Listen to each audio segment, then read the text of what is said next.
Disappointment. Our Washington Commanders lost 37-20 to bring our record at this point in the season to 7-7-1. I know it's been a minute since I've been on, but I'm back on. I know the hair is growing a little bit. I know you see the other two people of our illustrious DMV Sports Zone crew on here. Disappointment. We had a successful stretch middle part of the season, got to 7-5, tied, lost the game, lost another game. And now we are technically still holding on to that 7th playoff spot. That 7th playoff spot, barely, by the skin of our teeth, we're holding on to the 7th spot. But with the way this team is playing, this defense giving up 37 points against the 49ers today, this top 4, top 5 defense of the league that even the broadcasters mentioned on the broadcast team. Not looking too great, but we got to start. We got to talk about the offense, man. I mean, there's so much to break down with this game, but obviously Abdullah wrote the title. Taylor Heinicke era is officially over. What are your guys' thoughts on the quarterback situation? Because Taylor Heinicke got benched today. I think Rivera was thinking of doing this weeks ago. Eventually did it, and Carson Wentz was playing. He threw a touchdown. I mean, what are your thoughts, Noah, on the quarterback situation first when it comes to this game?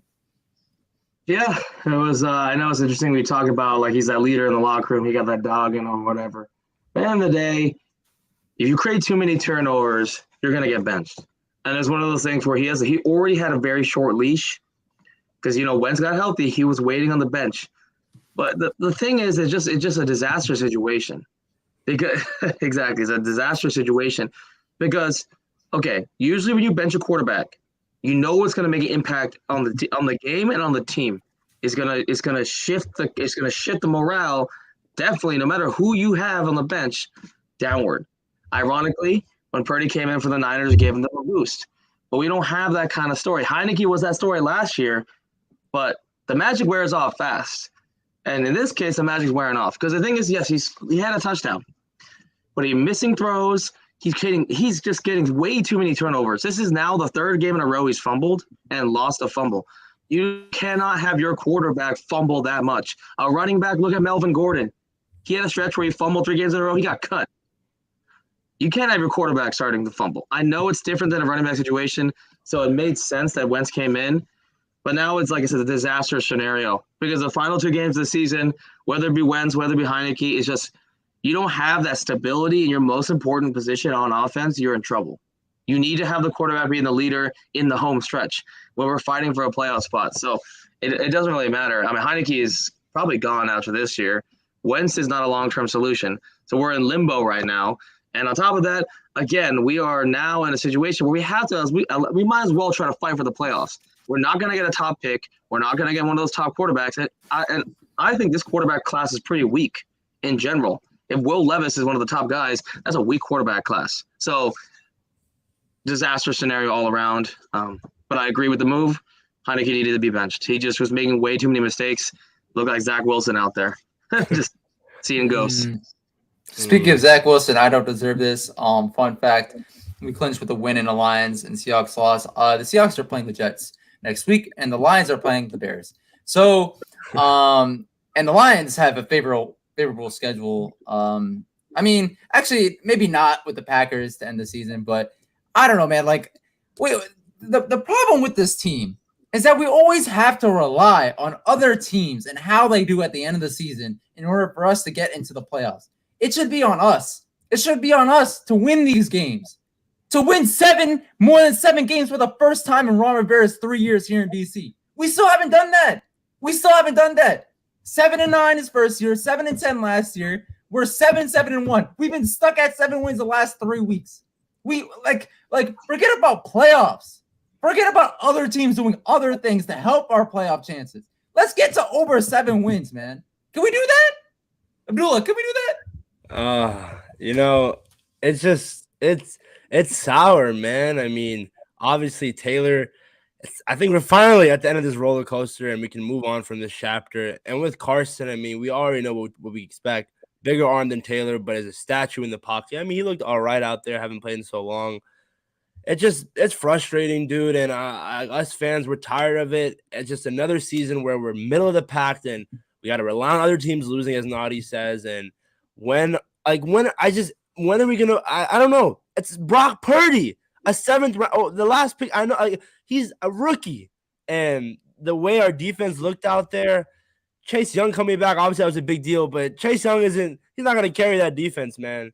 So again, it is frustrating. And we had Cam Curl out today. And even reports are coming out before the game that if Taylor struggles, Carson was going to come in. So I'm saying Rivera I think he already thought that he was going to do it. He just was looking for the opportunity to do it, honestly. That's what I thought in terms of Rivera's decision. I don't know if you guys have thoughts on that. No, sorry, no, give me one more minute. But I just can't grasp, man. I just, like, this team, like, they had prime positions to score, but again, Scott Turner in the red zone, 4th and goal, Antonio Gibson.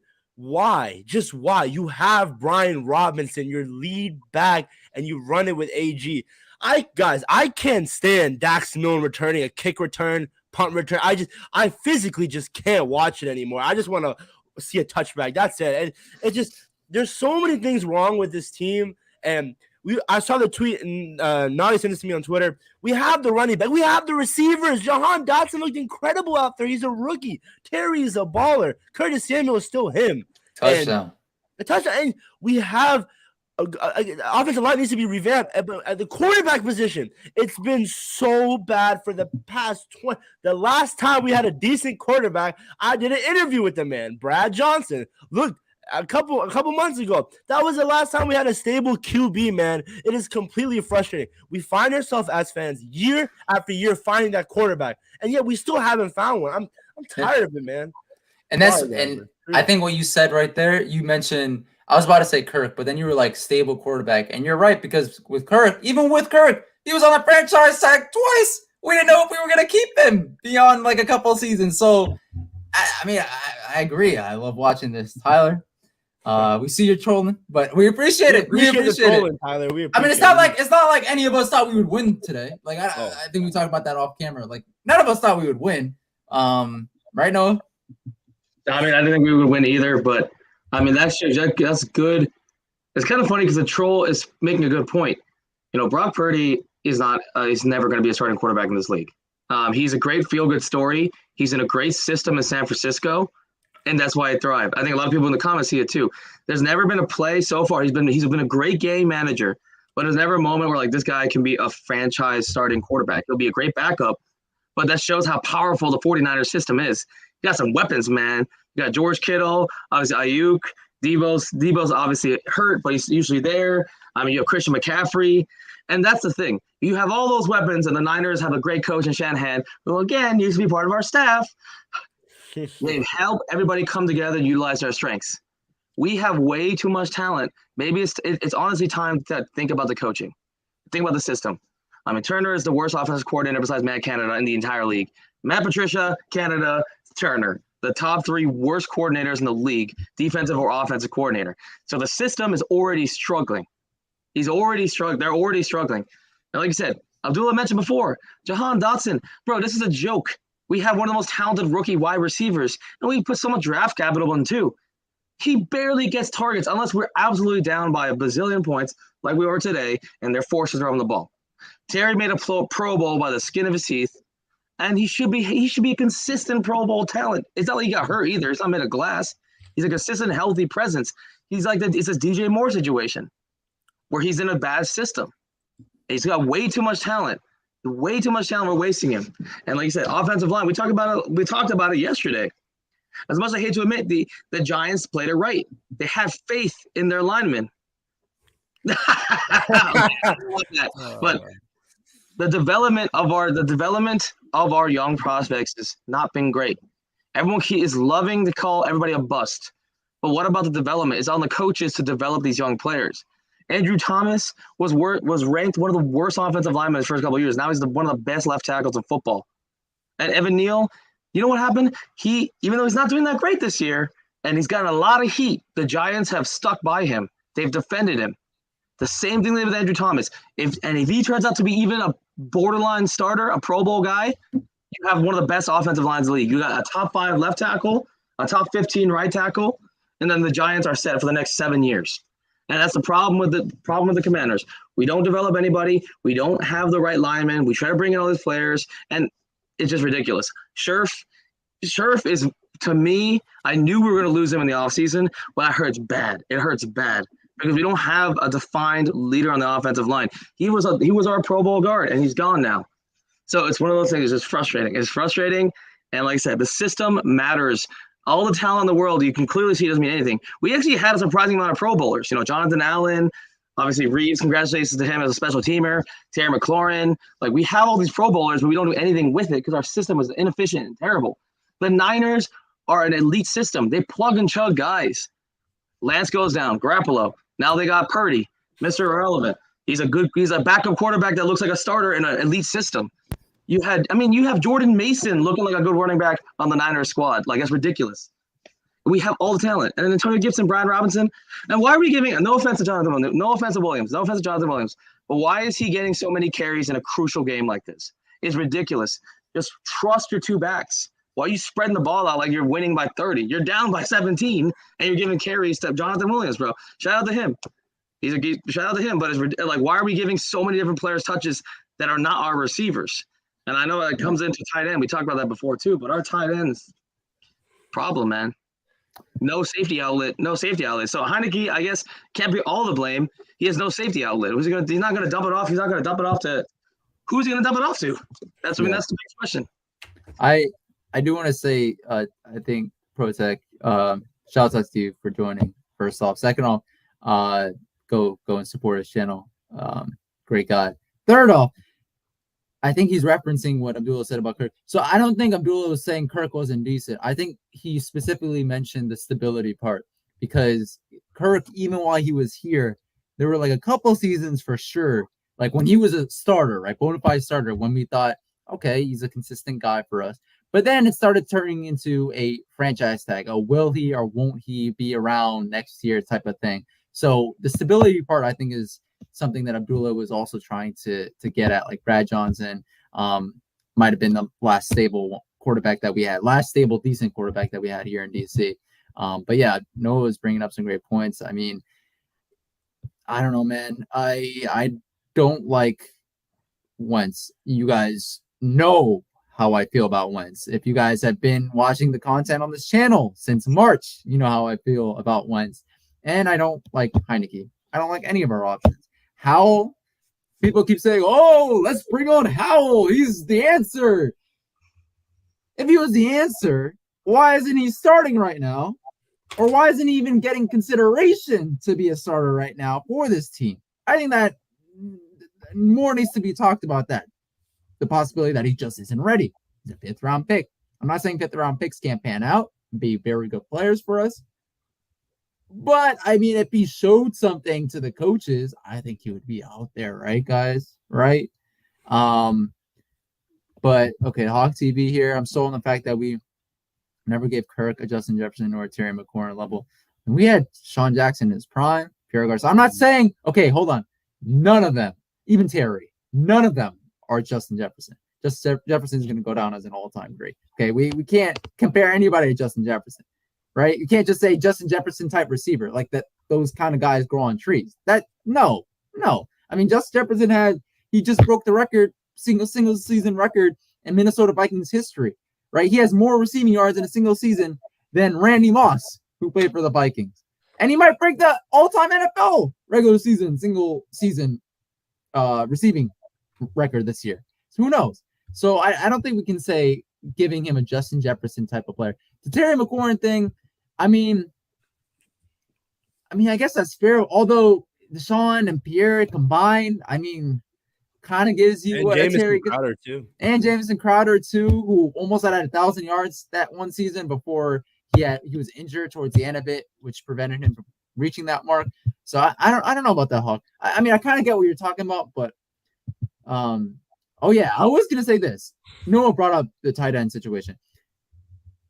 this performance today by this defense covering George Kittle, this was the Redskins of old, not being able to guard tight ends. That's what today very much reminded me of. 2 touchdowns, 120 yards, 6 catches, I think is what Kittle had today. We could not stop him. He had a third one all. too at the end. Bro, cannot stop him at all, man.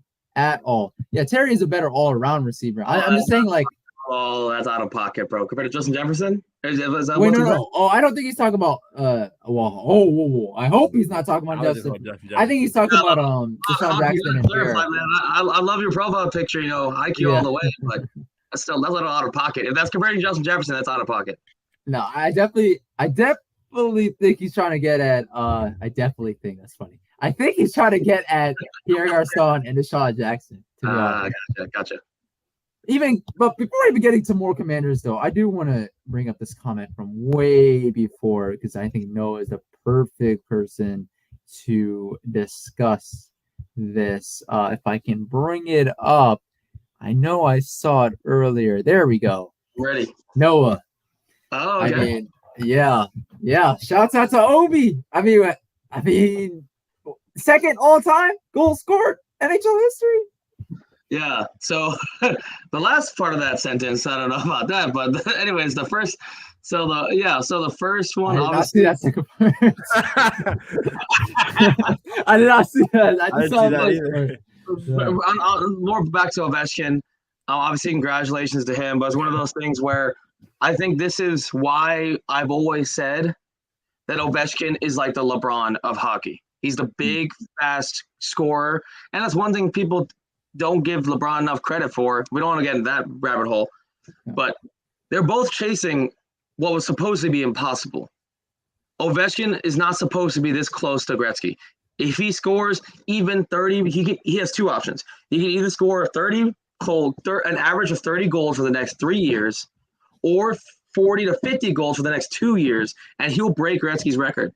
Gretzky's record should be untouchable. 870 plus goals. That's unreal. Ovechkin already has 810 now. His season's not even over. If he keeps his pace up, he might even get it with a big season next year. That's incredible. And another thing, too, in the modern era of hockey, where everything's faster, everyone's stronger. Yes, one thing, no offense to Gretzky, but he's playing when the literal goals against average in his era is almost twice as much as the modern NHL. That's how much harder it is to score in the modern era. And Ovechkin is at the same pace. The longevity's there. Ovechkin's almost 37. He still looks like his prime. Again, like LeBron. LeBron's going after that Kareem scoring record, all-time scoring record, and it's a sign of longevity. So, it's one of those things where it's not just the longevity. Everyone tries to use it as against the player. He's a career accumulator. The only reason he's accumulating all these stats. But you got to realize that how hard it is year in, year out to stay not only in the league, but at an elite level. That's something that cannot be taken away. I hate when people use longevity as a weapon instead of a strength. So I'm glad that people here in DC recognize that at least. And, Ovechkin, greatest scorer in the history of hockey. And I know somebody kept saying that there's some other better DC athletes. I'm sorry. Argue with the wall. Ovechkin is the greatest player to ever play for a professional DC sports team. You can argue with a wall. I can bring up a million stats if you want. I know some people bring up some other players. I knew somebody in the DM said John Wall, and I was like, "Oh, I love him." I was like, "Okay, I'm like stream getting kind of wild now." You cannot say John Wall over Ovechkin. That's kind of wild, but yeah. So congratulations to Ovechkin, and hey, at least Capitals doing pretty well. But it's always been the same story. While the Commanders / Redskins / football team are crumbling, we at least have the Capitals. So, yep. This year, though, I don't want this to be like full hockey conversation after the Commanders game, but the Caps this year. Are they gonna do anything? I think they'll make the playoffs. I think they're a decent metropolitan team. We've got a lot of new faces. Darcy Kemper,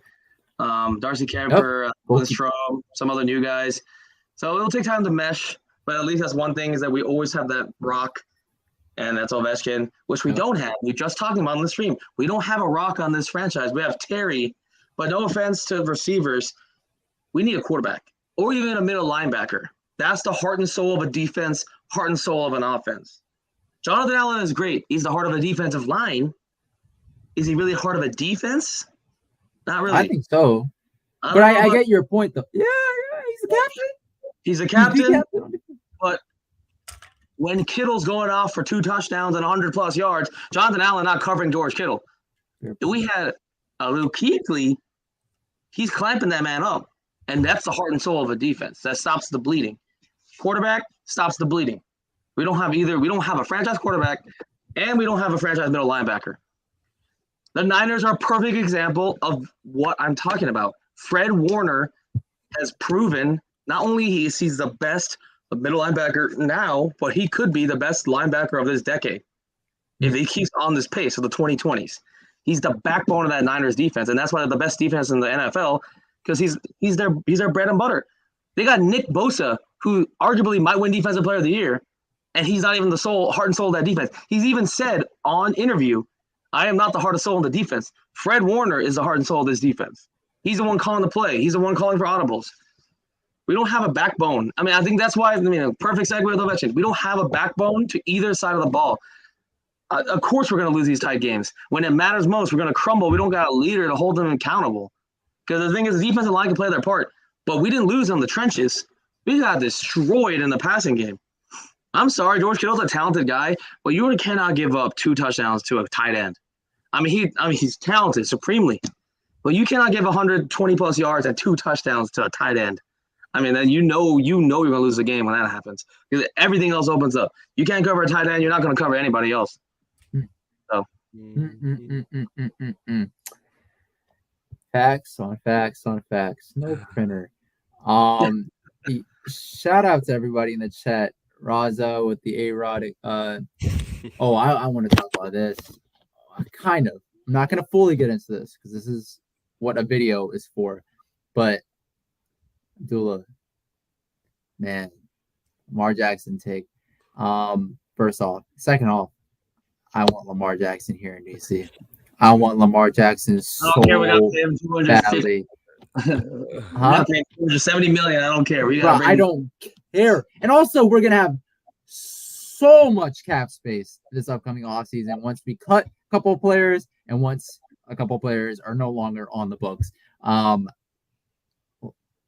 Lamar Jackson, Lamar to DC. Hashtag Lamar to DC, man. That's all I got to say. That's all I got to say. Abdullah, man, I love Abdullah, bro. This man puts out constant, great quality content, amazing takes throughout this channel's journey. The one video that always critique my guy for is Lamar Jackson. A Ravens shouldn't pay him. Like Stephen A. said earlier this week, the Ravens should pay Lamar Jackson. Lamar Jackson is the one that has or should have his options open in terms of whether he should re-sign with Baltimore. But I guess that's the segue to more of our quarterback conversation that we got to a little bit earlier. But what are we gonna do, guys? What are we gonna do at quarterback? Because let's tank. Hold up. Let's tank for Caleb Williams. Tank at this point in the season.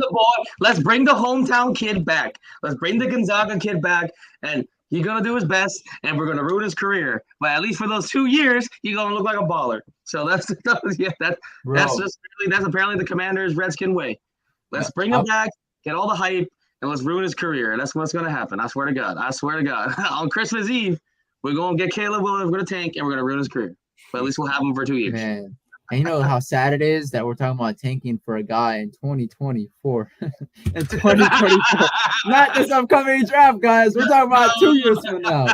No, you know what's funny? Like, I had a friend talk to me, and they're like, bro, do you not get tired of talking about, like, the quarterback situation in Washington? I'm like, we talk. I think. Well, so okay, answer that for you. You're the one who brought it up. So answer that. Sorry. Obviously, dude, I just want a QB1 for the next 10 years. I'm tired of guys like Kirk Cousins, Case Keenum just jumping up and down. Taylor Heinicke. I want to buy someone's jersey, man. The last jersey I have a quarterback was RG3, and I was a kid. And last time I won a playoff game, I was 3 years old. So again, stability. And I just don't think we'll have that stability with Dan as owner. And hopefully, the best news of the century when he sells the team, we will be going live. Hopefully not, he will be there, probably busy. But I will be here celebrating my tail off. I will be going crazy. But I'm foreshadowing. But yes, I'm tired of talking about the quarterback situation, dude. Like, I want a guy like Patrick Mahomes. I want a guy like Josh Allen. But this fan base doesn't have the patience, nor does coaching staff know how to develop someone, a player at quarterback one. So again, it is frustrating, but it is what it is. That's what keeps us going, you know. Blank check. Blank check. Just like I'm sorry, but if Kyler Murray and Russell Wilson getting 250, we're gonna have to prepare to sign Lamar for 270, bro. Yeah, he's getting the bag. even with his play style. I mean, look what happens with the Ravens. Even against the Falcons, they could barely score today.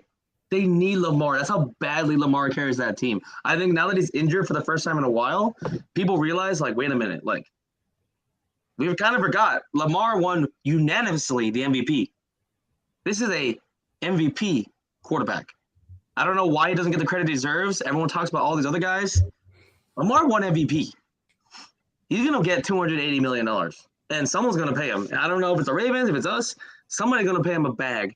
And they're gonna, because I mean, a quarterback like that elevates you to a Super Bowl contender if you're a decent team. I think Lamar elevates the Commanders to a Super Bowl contender if we keep our main pieces. An offensive line, we got to fix our offensive line. We got to get offensive line, but at least he can run around. I know. Yeah. But then if he runs around too much, you're risking injury. So like, you have to shore up the offensive line for him. I agree with you. If we add a couple of pieces to offensive line and Lamar, and we can do that with the money we have, even with how much we probably have to give up to Lamar. But also, we have a conservative guy named Ron Rivera who's not willing to pay a penny. So, I don't know. But guys, what are we going to do with Ron Rivera? If we don't make the playoffs, is he gone? We met the guy. He's awesome. But it's just starting to become the situation where sometimes, it might be a great leader of men, but head coach just might go the younger route. I think for him, it's Ron Rivera goes the other way. I think he's a great decision to keep as the helm. He's a really good players first coach as a former player himself. All the players rave about him. Even his time in Carolina, there are rumors that Steve Smith, Steve Smith didn't leave the way he wanted, and Cam Newton didn't leave the way he wanted. But Steve Smith and Cam Newton both have praise for Rivera. They've said he's a tough guy, he's a tough leader, he's a player-first coach. And we can kind of see that in the team. A lot of times it's not really on his decision-making. It's like the coordinators. I mean, Turner is terrible. The Hawks keep mentioning that over and over because it's on the coordinators. Because Rivera is a defense-first guy. He's never been a guy that calls the plays. So he's going to trust his coordinator. And the coordinator makes some dumb decisions. Terrible decisions. So either way, if Rivera's still coach next year, I'd be happy. If he gets fired, I'm not going to be happy. I understand the move, but then again, who would be the next guy up? I know there's a couple candidates that are Ryans, 49ers defensive coordinator. Anthony Armstrong did say that he could be a guy. Or did I get that wrong? I thought he's from DC as well. I'm not really sure, but Robert Saleh looking like a good coach. So I know the choices we could have is obviously DeMeco Ryans from the 49ers. This sounds kind of crazy. But if we want to continue the Carolina Commanders pipeline, Steve Wilkes not doing too bad. I'm not gonna see that's. I think he got a lot of hate for his time on the Cardinals. Well, you got to understand they threw him into the fire. They had a terrible team. This was before Kyler. This was like a terrible team. And now he took over. Ooh, Sean Payton. I like that choice too. Sean Payton, I heard, was trying to recruit, I think, Vic Fangio on a coaching DC. As DC? Ooh. That's tough. So we got a couple different choices, but, like I said, Steve Wilkes might not be a bad choice either because he's doing pretty well for Carolina right now. They're fighting for a playoff spot after being a lottery team, so not bad at all. That's fair, but imagine this. Sean Payton, Vic Fangio at DC, Lamar Jackson and this team. Okay, now you sound like a Knicks only dream. A man can only dream. Yeah, we can only dream. You sound like a Knicks fan right now. We're gonna get Katie. We're gonna get Kyrie. For Zion. A man can only dream. But I mean, we pretty much touched on everything. It was nice to see Benjamin St. Juice, I believe, returned today. Derek forced the interception. Derek forced the interception. Yep. I do want to talk about, of course, this thing, which will he, won't he play? He eventually played today. Chase Young and his return. For me personally, my thoughts, in a nice, very nice pass deflection early on in the game. He made his presence known. Even if he didn't fill up a stat sheet, that's not required for him to be a great player for us, right? And I think he showed that today. He got a lot more snaps than I thought he would get today, and a lot of fans thought he would get. And shout out to him. He had a long recovery process. It was a torn ACL, but it was a more complicated surgery and more complicated recovery process than the norm for most players. So shouts out to him. He's back. Predator is back, and apparently Rivera thinks Chase Young is unleashed at least these next couple of weeks. So if our offense could put up enough points, which is a huge if, then Chase Young can really help our defense and really get us over the hump, at least for the next 2 weeks. But we'll save that conversation for right after this Chase Young conversation. So Noah, what are your thoughts on his return? I think he played pretty well, like you mentioned before. His presence provides a morale boost as he's a leader on the defensive line. Obviously, had the pass deflection.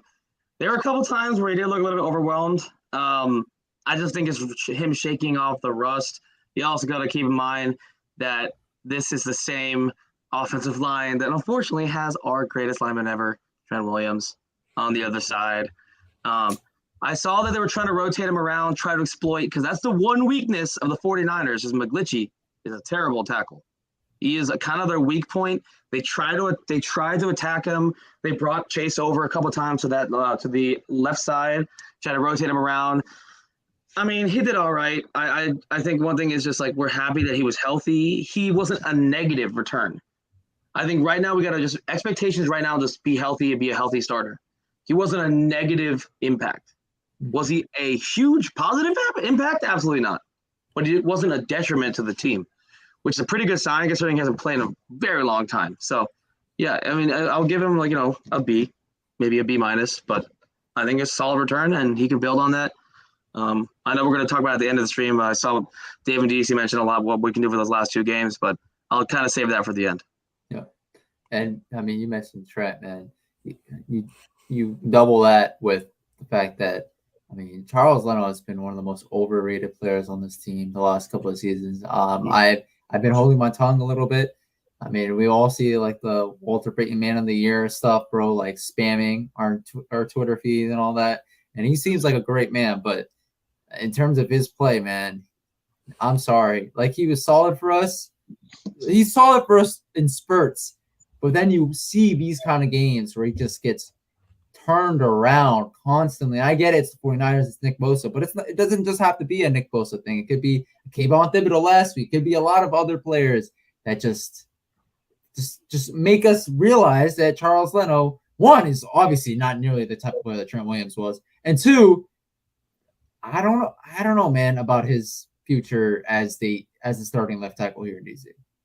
Like Kirk Cousins, tackle position, just couldn't find even somewhere remote, not even remotely close. 50% of Trent Williams. We haven't found a stable tackle ever since we let go of Trent, or the whole situation that we had. We literally traded him for a bag of chips. I think it was Ben St. Juice and some other guy. But again, Trent Williams was arguably, I think he's arguably the best left tackle in NFL history. Is that not crazy to say? I don't know, but it's just in terms of talent, he's up there.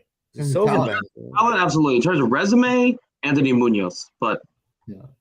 He's still, I think, could be easily at least top 5, top 10.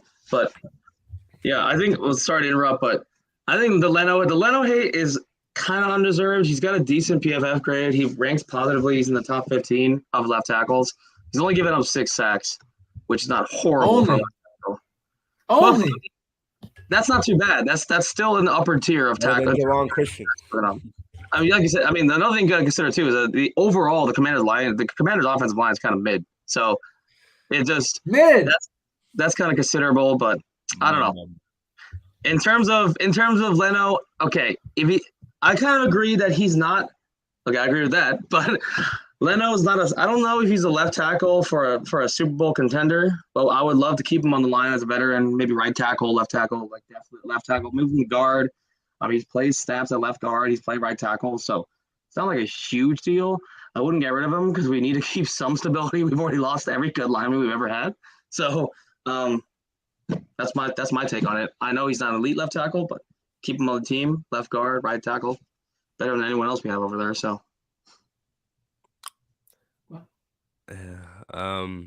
Yeah, just mid, man. I mean, like,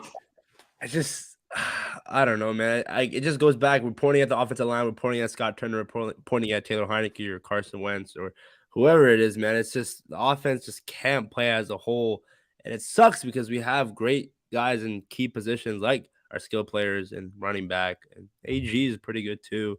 It's just once we solidify that line, and Naughty said we didn't have to trade for Carson Wentz. We could have had that money to pay Brandon Sheriff. It's just again and again we're just shooting ourselves in the foot, and it's completely frustrating. But have this offseason coming up, it's going to be definitely a huge one. I mean, whatever they do at QB, like they've done for the past off seasons, this has to be the offseason where they figure it out. I don't want to see another year, man. I'm tired of it. Yeah. So, I mean, now do you want to talk about? I guess we can transition to the last part of the stream where we can talk about what's going to happen these next two games. What do you guys think? Yeah. Do you want to start on this one? So we got the Browns and we got the Cowboys. So my hope is, I think if we lose to the Browns, it's over. The season's over already. I think the season's already over. But we beat the Browns and the Cowboys. I think they won today against the Eagles without Gardner Minshew, by the way. I mean, without Jalen Hurts. But if they lose, if they beat the Browns and play Dallas, I feel like Dallas already have a playoff spot solidified. So I don't think they'd be playing their starters. But again, we know this team. They might play against the third stringers. And we still might lose. But if we win the next two games, I think I'm still confident. How about 2016 against the Giants? Yeah, that still breaks my heart. I still have nightmares, man. Dominic Rodgers-Cromartie will forever have a – Even though he played on this team, I still always remember him. He's got some beachfront property, bro. That's what I'm saying. It's rent-free. But I feel like if we can win the next two games and just got to – rely on Detroit and Seattle losing. Maybe I think if the Giants lose out, I mean they have. I don't know. I don't know if that's a big deal. I think someone posted in the chat that if we win next week and the Giants Seahawks both lose, then we clinch a playoff spot. But I mean, again, do I need to bring up the matchups again that are going to happen next week with the Lions, I believe, playing the Bears, and the Seahawks playing the Jets with the quarterback situation as is? I feel like, I don't know. I mean, the Jets, who's the quarterback? I forgot that guy's name. He looked like a Viking. Mike White? Yeah, no, it wasn't Mike White. It was some other dude. No, it was a CFL guy. It was a CFL guy. So Zach Wilson played the first half, went 9 for like 28, and then he got benched. And they brought in like the discount Taysom Hill, who I actually recognize because he did play in the Canadian Football League. And he wasn't – the craziest part, he wasn't even a starter in the CFL. He was originally brought in because he's a freak athlete like Taysom Hill. He's like kind of like a fullback, quarterback, tight end, like just an overall offensive weapon. But, yeah, the Jets are a mess right now. I mean, they went from 6-4 to an absolute collapse. It just – yeah. But then again, dude, Seahawks I trust. Lions I don't trust. I don't really – I know they have a great culture, but – bro, I mean, I love my Panthers, but you cannot be losing by that. First of all, you can't be losing, and you can't be losing by that much. Mm-hmm. Sam Darnold looked really good out there, and I'm not sure if it's because the Lions suck or it's because Sam Darnold actually starting to come together, and I'm going to guess that's the latter. The Lions' defense is not good. So I don't have that much faith in them. I guess that kind of ties in. I guess I'll weigh in on the final two games, but Cleveland absolutely have a shot. They're an absolute mess right now. They're pretty much given up on the season because they're already been eliminated. Deshaun Watson is just shaking off the rug. The team looks like a mess. It's actually kind of surprising. Kareem Hunt's gone. I mean, they used to have that 1A, 1B, but it's not working anymore. Nick Chubb is suffering from it. Amari Cooper had a decent game today, but Njoku Njoku was out there in freezing weather trying to look like a samurai, and he out there getting like five yards. I mean, come on, bro. That's goofy. But so we can beat the line. I mean, we can beat the Browns, very beatable. Cowboys, I have no faith in them to win, even if they have their backups in. You got to think about it. I don't know what they gave C.Y. Hilton, but that man looked like he's from 2014 tonight. That was not a good sign, bro. So that means, okay, best case scenario, they bench Dak, they bench Zeke, they bench Schultz, they bench all the starters. Then you have Noah Brown, Michael Gallup, T.Y. Hilton, and you have Tony Pollard. You have Peyton Hendershot at tight end, who's an underrated young tight end. And you have Cooper Rush, who actually almost went undefeated earlier in the season. I have no faith in the Commanders in that last game. I hope they prove me wrong, but the playoff chance is not looking great because the Giants, we also got to remember the Giants, they have a decent schedule too. I mean, they barely lost today against the Vikings. That's going to give them some type of momentum boost. So all the people that are right behind us have a much easier schedule. And obviously, like Abdullah said, if we don't beat the Browns, it won't matter. But confident with the Browns. Cowboys, even if they bench everybody, I have no confidence that we're going to win. I think for the Cowboys game, I don't think they need a bench. I think they just need to make sure they don't play at all. Just maybe like just throw up the white flag, the white underwear before the game starts. Because like we've seen in the past, we can lose to third string guys, and we've lost to Cooper Rush not too long ago. So that's what I yeah. I think my comments here, guys. I think we might have to end this off. It's been a long day, super tired.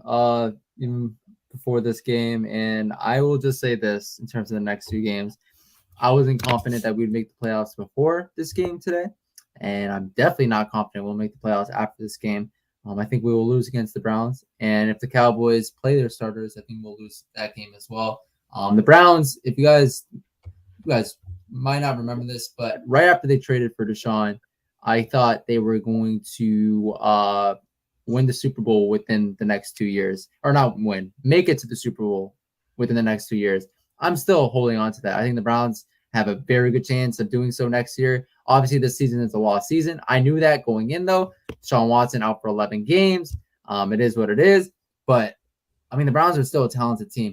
Although, I will say this. Raza brought up a great point. And this happens, obviously, that throws a wrench into the Browns' plans, what favors us. Browns potentially sitting some people, maybe a Deshaun Watson, or at least maybe, a Nick Chubb or some of the key guys that they have on defense. Then that will definitely make a big difference for us in our chances. But if they're fully healthy or fully as is, and the Cowboys fully as is, that's 2 losses for us. And I'm just not confident we'll make the playoffs this year. And that sucks because we were 7-5, riding high, thinking, oh my gosh, like we have the best of chances of making the playoffs. Like it's a no-brainer. And then now we're at the point where we are every single time we try to make the playoffs, we have to rely on other teams.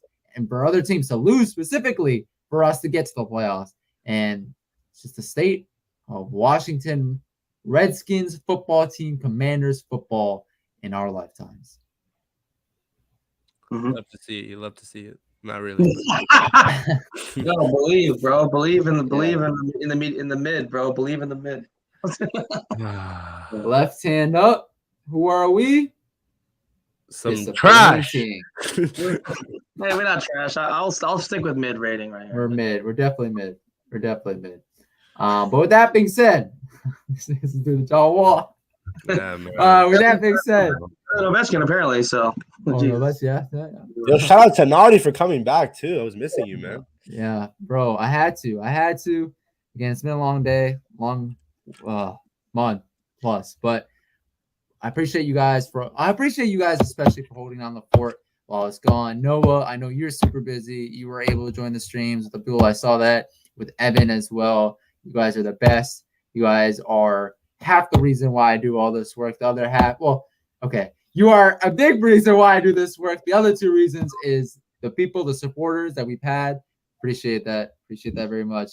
And the other reason is just because I love doing this. And yeah, thank you guys so much.